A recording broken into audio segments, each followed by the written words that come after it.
27th of March, Rabbi Levitt, Gemora.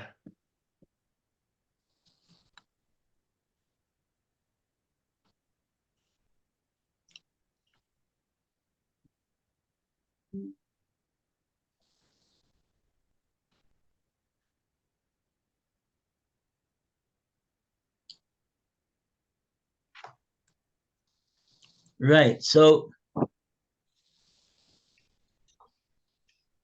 that's what we're talking about. That's the case over here that we have. In other words, what the Gemora is answering over here is lo tzricha. Yes, we need to put this case of the disputed item in the case of who did the seller sell it to.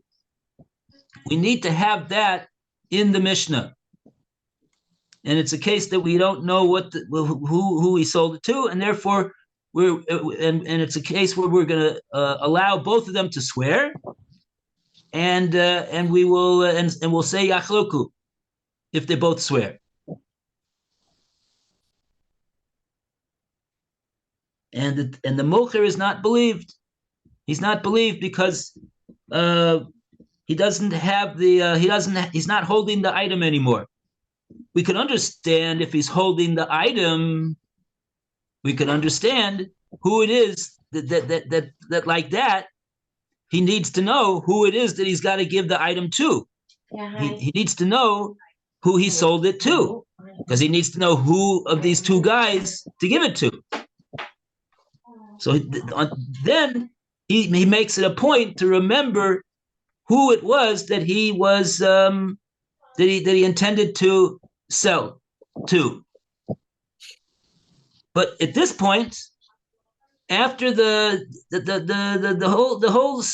whole thing is over, as far as he's concerned, he doesn't have the item anymore, and he doesn't. He's not. Rashi said in the previous Rashi, he's not. He doesn't pay attention so much to remember what the story was in the case, because the item is no longer in his possession, and he doesn't have any responsibility to give it out to anybody anymore. And so therefore accordingly the Bezdin doesn't accept his word at this point, when the item is no longer in his physical possession.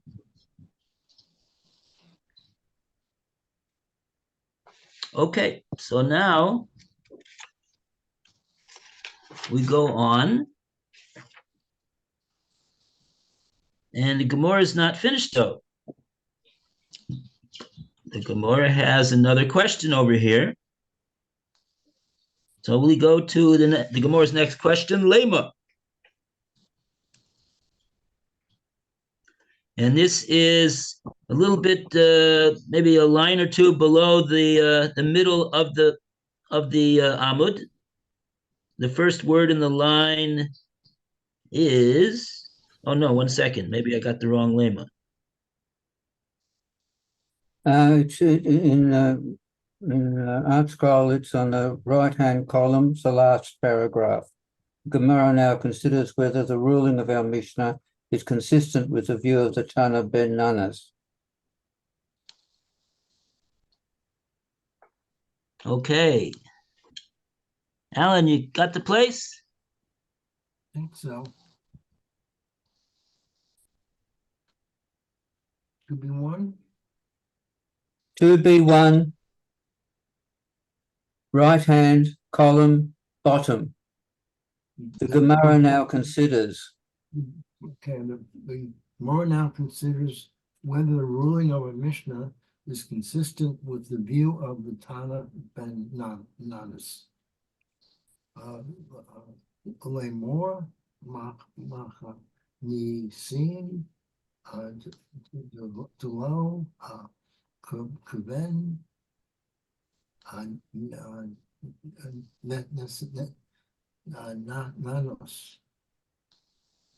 shall we say that the ruling of our Mishnah is not in accordance with the view of Ben Nanas, Dei, Ben Nanos, or Mar, Kitzar, Elo,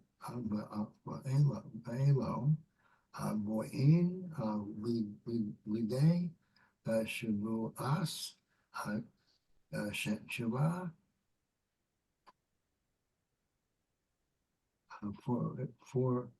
were in accordance with the view of Ben Nanas, why he says, how can both come to court for a judgment that entails a false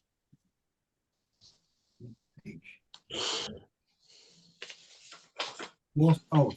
A Mishnah then, which rules that each litigant swears to the truth of half his claim, which seemed to be inconsistent with the view of Ben Nanas, who rules that the court does not impose conflicting oaths on two litigants, since a false oath will result if both indeed swear. Gemora replies, Afilu Tainu Ben Nasa, you can even say that the Mishnah is consistent with the ruling of Ben Nanas, Hosor Badai, Ikor Shavuas, Shav.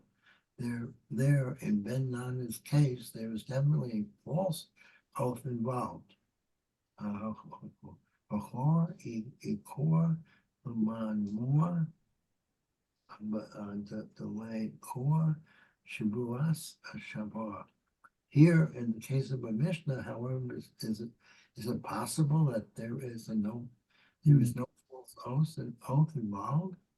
A Moor Masara Nai who Bahade Hoday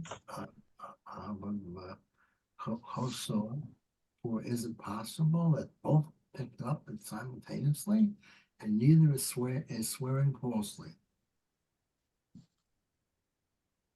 Okay. Let's take a look at Rashi over here. We're up to Rashi Masnisen. You want to read, Lou? Okay, if I can find the Rashi, let's see. Masnisen. What do you have a Masnisen? I have according to the Mishnah, Mitani is where I left off. 1, 2, 3, 4, 5, 6, 7, 8, 9, 10, 11, 12, 13, 14 narrow lines from the bottom. In other words, 14 narrow lines up from the wide lines in Rashi. Okay, so it's Demisheva, Yeah.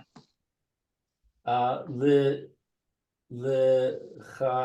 Charzaihu Vechad Mishtaba Nishikra.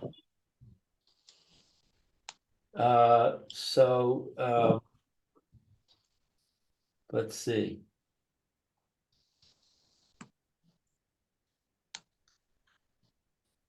That he swears. Both of them swear, and one of them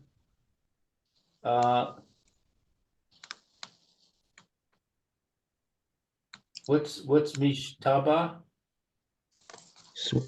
Swearing. And one of them swears Lashikra.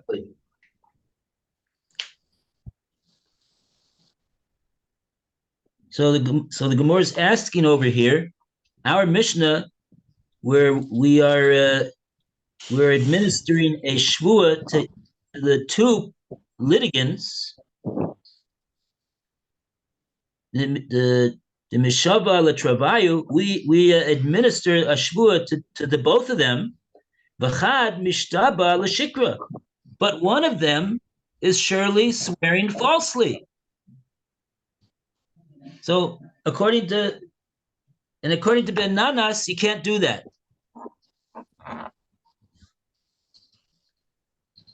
One might wonder, how can you do that according to anybody? But the Gemara doesn't ask that question. The Gemara says what the Mishnah says, that one of them seems to be definitely swearing falsely. That doesn't accord with Ben Nanas. Ben Nanas would not allow two people to make a shvua in such a situation like that. So that's what the Gemara is saying. Lema masnisin the lo Ben Nanas. Let's say that our Mishnah does not go according to Ben Nanas. And the Gemara continued, the Ben Nanas, because if it's like Ben Nanas, Haomer, Ketzad Elu ve'elu boin lidei shvua shav. How can we have a situation where both of them are swearing and one of them is certainly going to make a shvuas shav? Shvuas shav, Rashi explains, means a shvuas sheker, swearing falsely. He's swearing to something that is not true.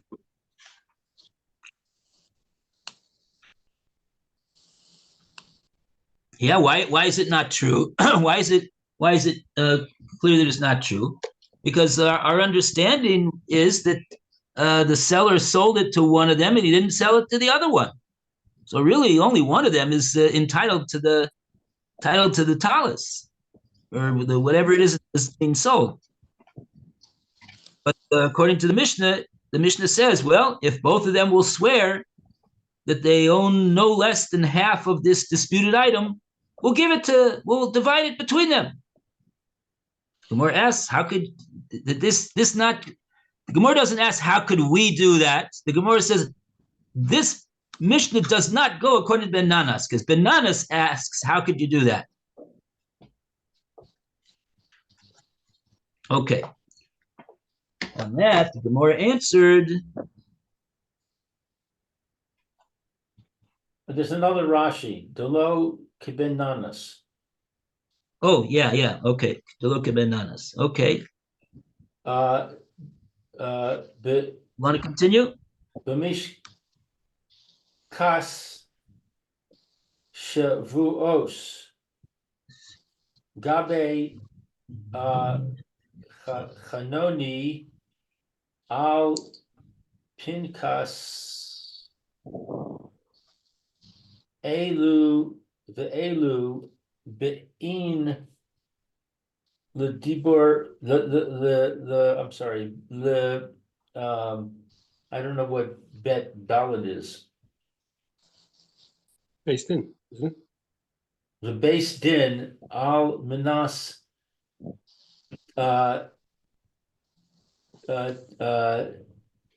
lishba echad mehem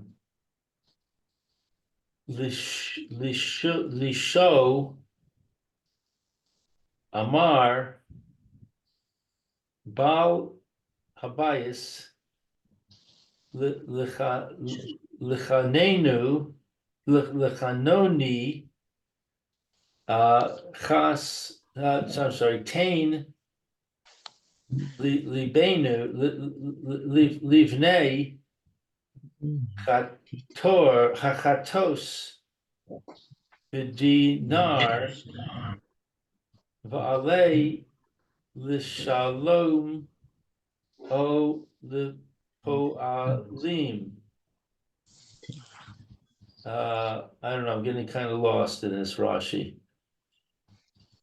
Okay. So Rashi's bringing the makor for the shita of Ben Nanas from the Gemora in Shavuos, and over there it's a case of a chenvani, and the chenvani. So chenvani apikasa. We'll see exactly what that's all about. Literally, it means the chenvani. He's a guy that did a number of different things. He changed money. He handles people's financial situations, as we're going to see over here. Pinkaso is his record book over there of what it is that he did.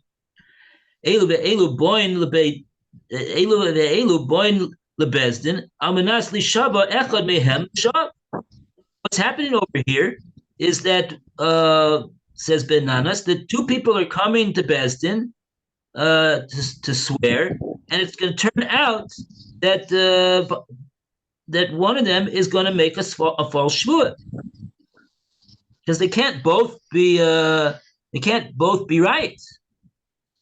So how can we both allow them to swear that they're both right? What's the case? Rashi explains. Amar balabais lechanban. There's a balabais. That means he's just he's an individual, and he says to the chanvani, he says to this money guy, Tain levbni chitim b'dinar v'alai l'shalem. Right? Give. You're familiar with this situation. Give my son some wheat for the price of a dinar, and it's on me to pay you. You give him the chitim, and I'll give you the dinner.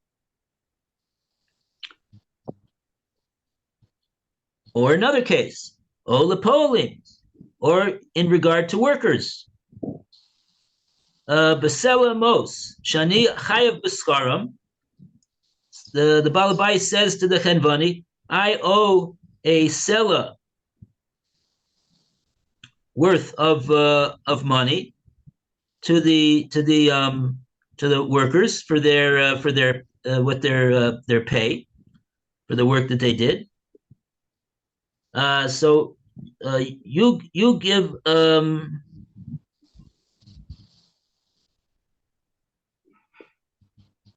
it to them, and I'll pay you back. Alai litei sela, and it's on me to pay you.